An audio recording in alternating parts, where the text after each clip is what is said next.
Hey guys, welcome back to Pictures in Motion, another episode. We can't wait to talk. We got some great things in store for you tonight. I'm your host, David Glantz. And I'm Colin Lucido. And I'm Niall Higgs. Okay, so for our topic today, you guys recently went to go see 300 Rise of an Empire, and you guys have some reactions to talk about. Yeah, well, first off, 7 years ago, King Leonidas came and conquered the Persians. No, he actually failed. Yeah. Him and 300 Spartans, and they made a sequel, sidequel, prequel, Follow-up. Let's just go up with movie, that. follow-up movie to 300, and it came out, like we said, 7 years later. So let's check out the trailer, and we'll talk about it right after. Enjoy.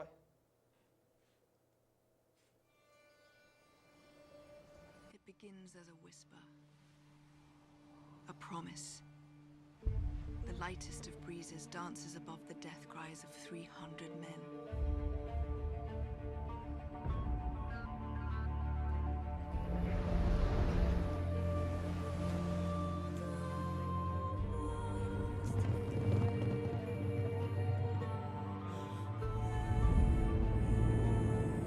That breeze became a wind. A wind, my brothers, of sacrifice. A wind of freedom. A wind of justice. A wind of vengeance.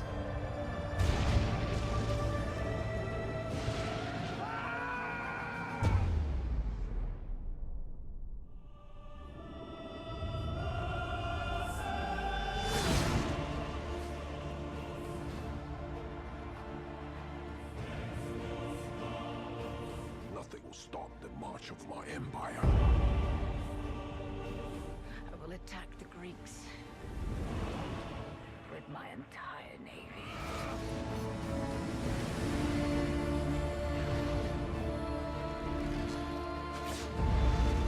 There will be death and destruction. Yes, there will be.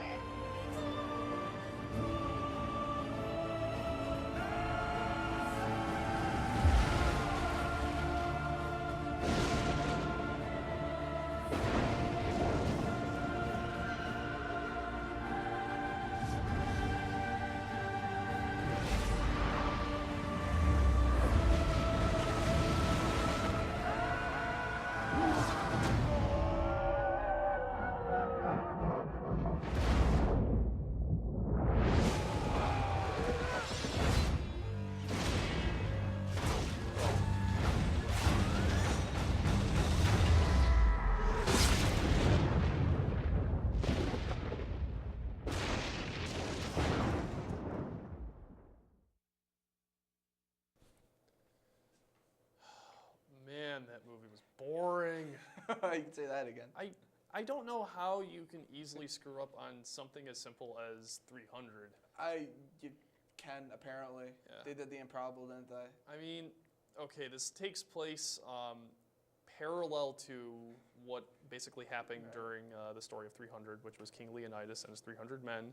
Right. The Spartans defended, Greece basically from the oncoming invasion of the Yeah. Persian horde. Thermopylae, I And- think the island was. Yeah. Yeah. And this is basically the parallel story for the most part about Themistocles defending also the Athenian coast from the ongoing Persian navy that they had a huge naval battle. Yeah. And honestly, they just kept referring to the first movie, They basically really did. Leonidas. It's like, they were like, man, is it Yeah. the first movie's better? Wait, which it was. Yeah. It's kind of like every single chance they got, it's like, oh, there's King Leonidas is going with his 300 men. I wonder how that battle will go. Oh, wait, they're dead. Yeah, dude, this movie was terrible. Like, we saw it yesterday together, you and I, and we even took our buddy, Dylan, with us, and it was just horrible. Like, I almost fell asleep. I didn't because it's a movie, and I feel sinful if I do. It's like against my religion. But God, this movie was just bad. And I want to touch on the action sequences first off. 300, the original one, directed by Zack Snyder. The action I thought was like the best part. You know, I never cared about the story arc and all of that. It was kind of bland, kind of boring. But the visuals were awesome. You know, the visuals are great. Yeah. And you come to this and the slow-mo, you know, the action where it's like, I'm going to kill you. Yeah. Like, for a while that was cool. In the first 300, they used it correctly. But this one, Yeah. dude, they did when you were walking. Like, they're walking on sand. It was like, I'm going to step. I'm going to step. And it's just like, all right, you overdid it a long time ago. Well, the thing is, 8 years ago that worked because we didn't really see something like That's that true as too. often. Yeah. And it was very impressive in terms of just showing us the cinematography like in slow motion. I agree. And honestly, the other thing that I also really enjoyed the hell out of the first one was because it was so over dramatic and cheesy. Oh my God. It helped everything out. It totally with did. that.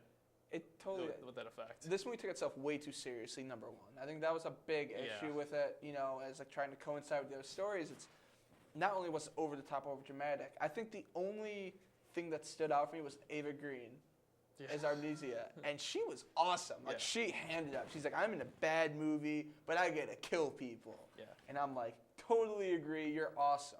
And there's one line we can't say on television, but I mean that was just beyond cheesy. But the way it was conveyed was, I thought it was hysterical. Yeah, her character was essentially just a cartoon character. Oh my God, yeah. And I honestly found it just very enjoyable in that sense. I agree. I agree.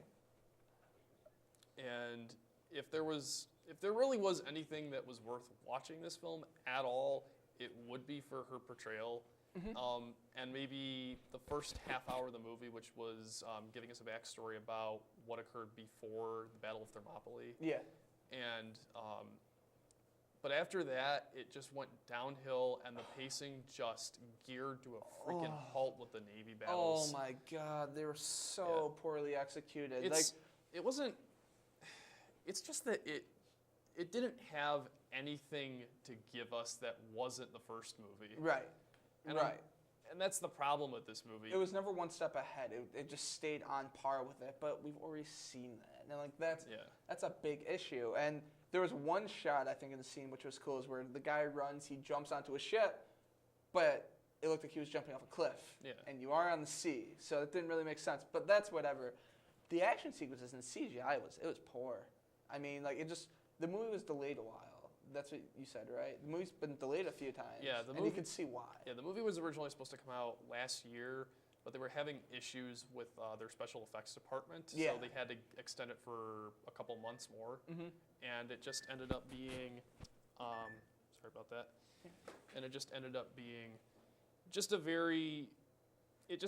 a very poor representation of whatever battle it was trying to go for. Yeah, I agree. And yeah, honestly, there were actually 2 moments during that movie I was actually starting to doze off. Yeah. Oh my God. Yeah. What was it? One of my favorite things you told me is like, we're watching. I'm just kind of like, oh man, this movie keeps pacing, and it's like an hour and 48 minutes, which is far too long for a movie like this. And it's going, but then you caught my attention, and you're just like, hey dude, check out the moon. And I'm like, what do you mean?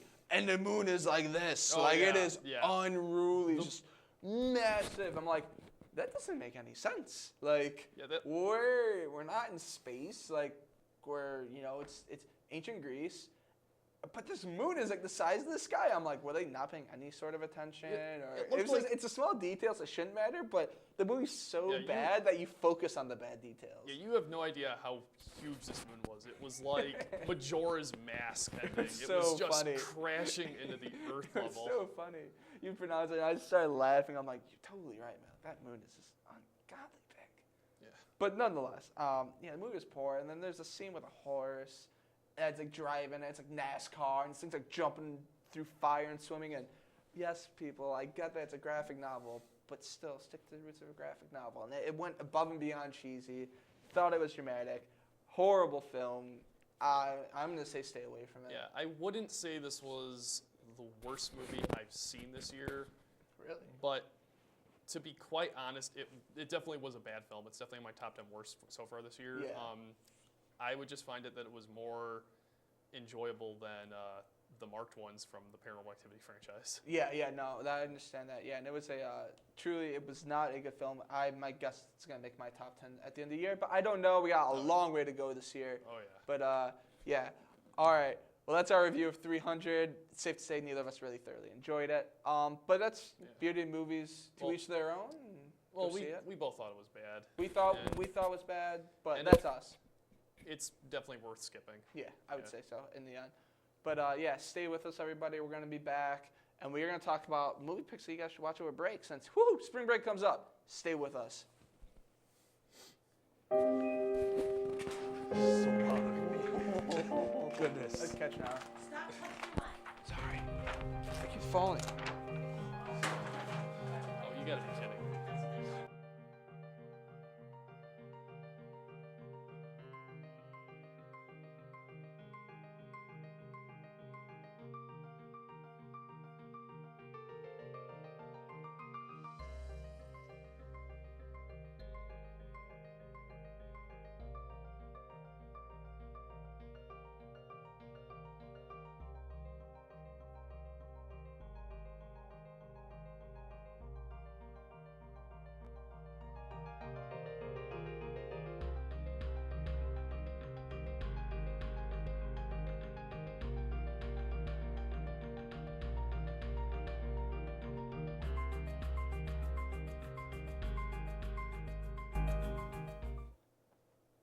Hi, welcome back to Pictures in Motion. I'm your host, Colin Lucido, I'm Dave Glantz.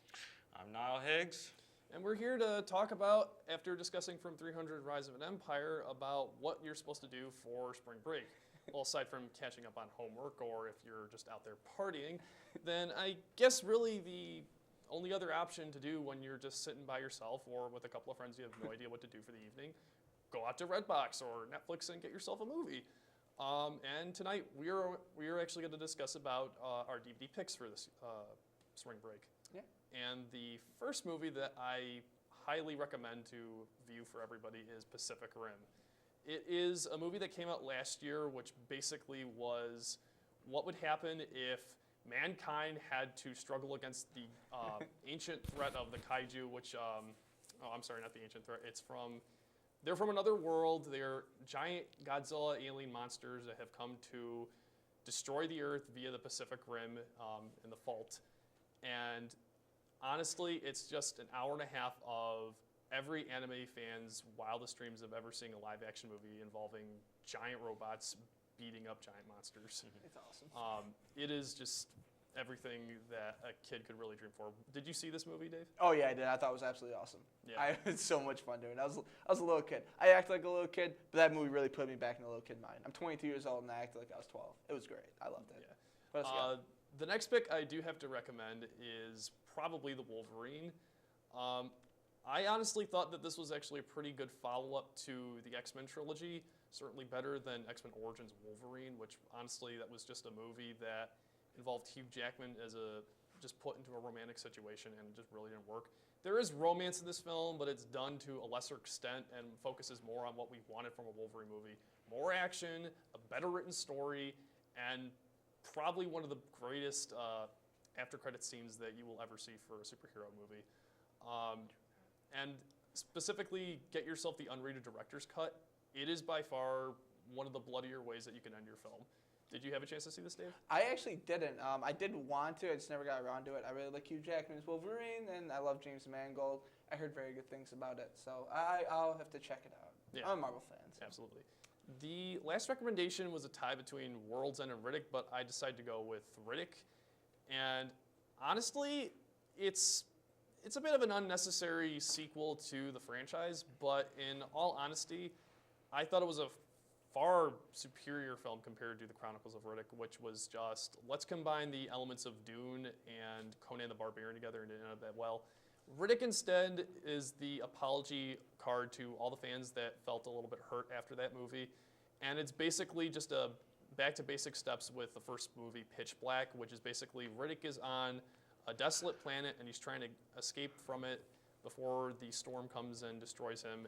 And eventually what happens is he goes into two groups of bounty hunters, and it's basically a fight for survival for him and the bounty hunter crews. And while it does go back to Pitch Black and starts lifting up plot points, it does manage to be entertaining as it is fun with Vin Diesel's character as Riddick, and it manages to keep everyone entertained for the time being. Yeah, Riddick's actually a really cool film. I agree. And like you said, it's an apology card. I like that analogy a lot. Pitch Black, it's awesome. Yeah. Didn't care for Chronicles of Riddick personally, but it shows that Vin Diesel can actually act. You know, and I think this movie didn't do good at the box office. It was also made for a fairly cheap budget, though. So we're gonna see because fans did really like it. It definitely has a cult following on DVD. Well, I did hear that it actually did get enough money that it was actually Okay. going to get one, if not two sequels, Oh. which I'm actually thoroughly excited for. Yeah. The unrated director's cut actually even shows more of an extended ending as to what they're building up towards, and Really? I am very interested to seeing what they're going to go with this. That sounds awesome. See, your flicks were great as like popcorn flicks. Everyone can enjoy. I think that's really cool. I like your picks a lot. Thank Now you. for my picks. People will be turned on and off by them. First off, I'm going a few years back, and I'm starting with Paul Thomas Anderson's movie, The Master. I'm a diehard fan of PTA. He's my favorite director working today for many, many reasons. He creates movies and movies. And this movie is thought-provoking. I can't even give you a full synopsis without giving you spoilers. Pretty much, it's about Philip Seymour Hoffman, who plays a guy who takes Joaquin Phoenix's character, and he's a World War II vet, and they have The Cause, which is loosely based off Scientology. Things ensue from there, which I cannot explain without giving away the movie. All I can say, this is a mind-bender, a phenomenal film, phenomenally directed, the best acting ensemble I've seen since, well, before American Hustle came out. An absolute flawless film. I recently rewatched it. My girlfriend, Andrea, who's down in Florida, actually got it for me on Blu-ray, and I ate this movie up, and I love it. I highly recommend it. If you want a thoroughly mature movie-going experience that you'll be exhausted by the end of it, go check this movie out. Awesome, awesome movie. Is there any My way? second, what's that? Is there any way I could actually borrow that off of you? Oh, absolutely. I got it upstairs on Blu-ray. The second one I want to talk about is Mud. Oh, I heard about that. McConaughey, our most recent Best Actor winner, starred in this movie Mud. I think he was way better in this movie than he was in Dallas Buyers Club. I think this is a movie that should have gotten way more recognition by Jeff Nichols, who also did Take Shelter, and Ty Sheridan, who plays the kid. Awesome Southern thriller crime suspense drama. I watched it this week recently, and it's great, man. The performances down the line are awesome. It's fun. It's not really funny. It's moving, and the pacing's brilliant, and the cinematography is absolutely stunning. Such a good movie. I highly recommend it. Nobody saw it in theaters. It's out on DVD. Go check it out if you can. Mud, starring Matthew McConaughey. Fantastic film. Go see it. My third and final one was actually nominated for an Oscar. I recently saw it, and it's called Nebraska. Oh, Great, great movie, man. Bruce Stern got nominated for Best Actor, rightfully so. June Squibb in this is absolutely hysterical. Will Arnett is awesome. And this is just a awesome, awesome road trip movie. It's the first movie Alexander Payne did not write, but directed. And he shot in black and white, and it looks beautiful. And it's so much fun. It's so sentimental. I really can't speak highly enough. I saw it, and if I saw this before Top 10 came out, it would have made it. I love this movie. I didn't, but still, it's a movie that didn't get much recognition except for the Oscars. And I highly recommend that you guys go and see it. I really think it's a movie worth checking out. It's fun, it's funny, it's heartfelt, it's great. It's just very human, and definitely go and see that movie. I don't know if you've seen any of these three. I did have a chance to see some bits of Mud, but unfortunately I did not get a chance to see Okay. them. Yeah, and all three of those, great flicks. Again, these are movies that you guys should totally go and see. This weekend. I think they're great. Go check out his popcorn flicks. Really, really fun. My picks, mature movie going experiences. So go enjoy, watch movies over break. You'll love them. We're gonna come back right after this with some movie news. Catch you up in the world of movies. So stay with us.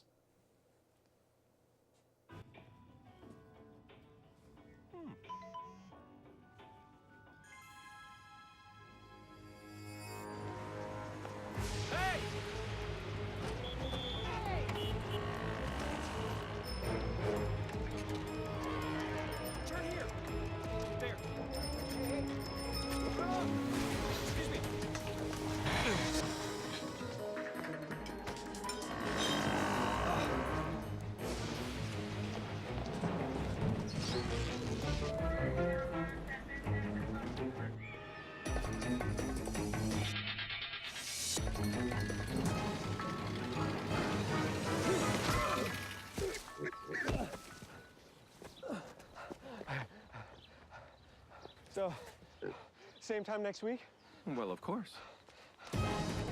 Put away a few bucks, feel like $1,000,000. For free tips to help you save, go to Feed the Pig. I'm Niall, and we're going to be talking about some movie news. So, what we have is the new Box Trolls trailer.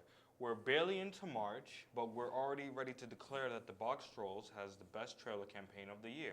It doesn't matter what else hits in 2014, nothing is going to top the way Leica and Focus Features keep pulling our heartstrings by putting together the best combo of imagery and music since Where the Wild Things Are started making people weep.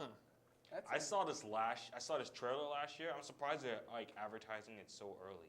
Yeah, well, after like the new regulations came out where you can't like announce a trailer after 5 months, I guess that isn't set until I don't think later in the year. Yeah, this isn't set until sometime I believe in the summer. Okay, that's what it is. Yeah, I haven't got a chance to see this new Box Trolls trailer yet. But I do hear it's great. I'm excited. I'm always up for like a new anime flick. I love Pixar. That's not Pixar. We got Frozen last year.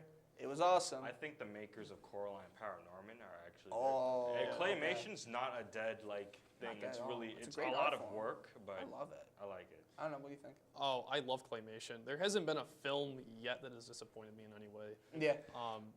Yeah, honestly, Paranorman, Coraline, and Nightmare Before Christmas, of course, Oh, are they're classic. some of the best clay motion films I've ever seen. Mm-hmm. Yeah, by all means, I saw a trailer for Box Trolls, and it looks pretty cute. I'm very interested as to what it's all going to be about. Yeah, I'm up for excited. it. Right now, I'm excited for pretty much any animated movie to come out because I think that they've just kind of been on a roll, you know. So I'm excited to see. I really, really am. What else we got, Niall?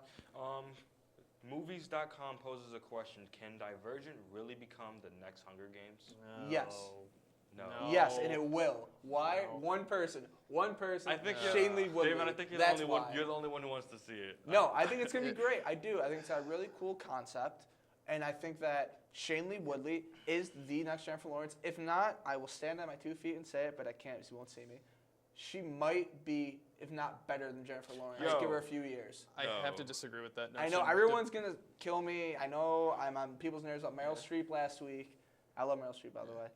But I think Shane Lee Woodley has got the chops. I think she can do it, and she's doing the same thing that Jennifer Lawrence has done by taking new roles. I just think Divergent just doesn't really have much of a story to go with, though. I think it I'm does, sure- though. I love the dystopian future aspect of it. Yeah, but the thing is, Hunger Games is already doing it in a very well done manner. I mean, it is. you know, take your argument outside of whether or not you think it's a ripoff of Battle Royale in any sense of that, but I honestly would say Running Man was the original. But Divergent just, it honestly, I know I'm butchering this to anybody that's read the books, but it honestly looks like Hunger Games meets Twilight. Oh my God! wow. And Yeah. it just, it really just does not interest me. I don't like the romantic subplot that's being implemented in the These trailer. romantic subplot I'm Hunger taking Games. Colin's side. I'm taking Colin's side. How dare you guys? Yeah, well- Just leave me stranded over here? Wait till I'm right. Wait till it breaks some box office records about how good it is and gets nominated for an Oscar. You wait. Well, it'll get box office, but it's just not going to get anything. I'm telling you, man. critically. I mean, Miles Teller the Hunger and Games Shane Lee will. Woodley, that's a combination to die for. Just saying. Okay. Just saying. What else you got? All right. IMDb asks, what do you think of the new trailer for Transformers: Age of Extinction? I just want to see the Dinobots, really. And if Optimus dies one more time, I'm not gonna watch Transformers anymore.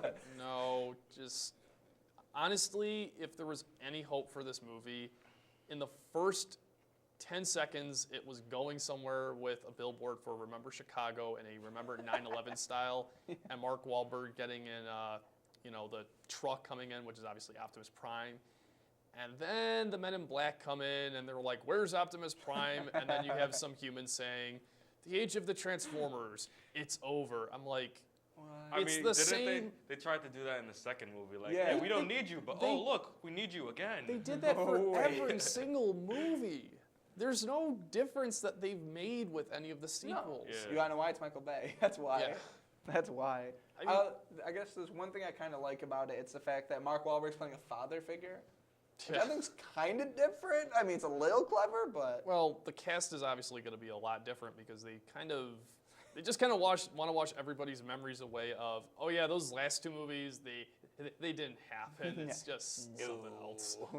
Ugh. But I don't know. It just doesn't. I'm sure it's obviously I will see the movie, Sure. but it's in that it's in that curiosity level of really where are you going to go with it at this point? Well, the only reason I think that we keep going to see these movies is it's Fast and Furious is kind of giving us hope because it's gotten better and better throughout, which is one of the very few movies that will do that.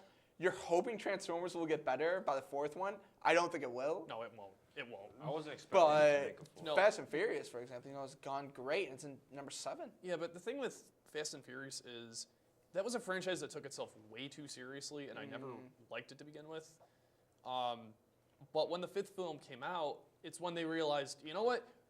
We're not being serious anymore. We're just going to take this right off the rails. And you know what? They're fun that way. Yeah. And I enjoyed it. I like 5. I like 6. I'm very excited for 7. But with Transformers, there really isn't anything that I could be excited for other than action sequences, which will be just watered down with bad comedy, insulting intelligence with that comedy and whatever the plot is trying to construe. And the acting will probably be, well, okay, I'll give it more credit. There's no more Shia LaBeouf, or LaBoob, I will call him. And No more Even Stevens. Oh, snap. yeah, it's just kind of clearing away whatever cast problems it had. So hopefully it could do better in that margin. And hey, I would actually probably enjoy watching it. Yeah. Like, what do you think now? Like, what's your overall concept of this? And I Cal Nye's I destroyed think this. they made a good choice with Mark Wahlberg. Honestly, like I Okay. think he's good at playing various roles. Honestly, I'm not like the one to like go be picky about the plot or Okay. like the story. I'm just like the action, and I wasn't expecting them to make a 4th one, but honestly, I'm looking forward to it, and we'll see what happens. Maybe Alright. they'll surprise us. You never know. Like, they're also making You never Michael Bay's working on Teenage Mutant Ninja Turtles. They're trying to do a reboot on trailer that. gets released in front of Captain Yeah, America. so we'll see. We'll see what happens. All right, one more, quick. Okay, we're doing an Annie reboot with Quaven. Convention Wallace. Convention Wallace. Yes. She makes her adorable return to the big screen from Beasts of the Southern Wild. Also has Jamie Foxx and Cameron Diaz. How do we feel about an Annie reboot? I'm excited. So am I. I think it's going to be good, man. Jamie Foxx, Convention Wallace, who was astounding Beast of the Southern Wild, and it's directed by Will Gluck. And this guy made, Easy A. He made Fired Up, which wasn't that I good. like how they made like he did it's, Friends with Benefits, which I thought was a cute, funny movie. it's a modern version now. Of Annie. Yeah, but like I watched the trailer. I thought the music was pretty good, and it comes out on Christmas Day, which is Oscar season. Oscar bait. They got belief in it. It looks like an over-budgeted ABC channel movie. And ironically enough, they have made an Annie That's version how the trailer from makes ABC. it look. That's how No. the trailer makes it look. I don't know. I think I had my feet were tapping. I was ready to go. I watched. I was pleasantly surprised by the trailer. It's all I gotta say. But you know what, I don't know. It's just I'm somewhat excited for it. You guys got nothing else to say on it? If not, is there one more thing you guys want to talk about quick? Briefly before we gotta go. There's nothing else I want to say about that movie. He doesn't want to really see it. I think it looks awesome. Now thinks it looks good. Yeah. You never know, guys. Let's come out till December 25th, Christmas Day. We got some time. All right, everybody. Thank you so much for joining us once again on another episode of Pictures in Motion. Yep. We had a blast as always. I know we seem like negative Nancy's here today, but we aren't. We're trying to look out for your best movie interests. Check out the DVD picks we picked. It's going to be great. Once again, I'm your host, David. And I'm Colin. And I'm Niall. Thanks, guys. Hope you enjoyed and stay with us. Enjoy next week's spring break, and we'll see you in 2 weeks. Have a good one. See you then.